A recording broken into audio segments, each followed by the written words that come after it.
भुवनेश्वर स्थित सत्य विहार ठारे ओडिया भाषारे श्रीमद् भागवतर स्रष्टा अति बड़ी जगन्नाथ दासଙ୍କ जन्म जयंती और पवित्र श्री राधाष्टमी पालन अवसर रे तृतीय मासिक साहित्य आसार और कविता पाठोत्सव सत्य विहार साहित्य संसद आनुकूल्य रे अनुष्ठित हो जाइछि।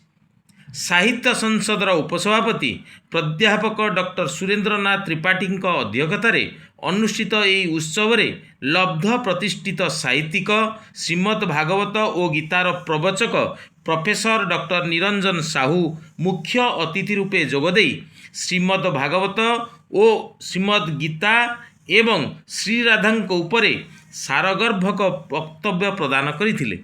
एही कविता पाठोत्सव रे संसदर उपसभापति कवि रवि स्वाई, डॉक्टर सुरेंद्रनाथ त्रिपाठी, कवयित्री श्रीमती जयंती राउतराय, मनोरमा दास त्रिपाठी, सस्मिता होता तथा कवि श्रीकांत पंडा, सुधाकर पाणी, देवव्रत सामल, दीप्ति पाणिग्राही, निरंजन परिड़ा और कान्हुचरण पाणिग्राही प्रमुख निज निजर कविता पाठ करथिले।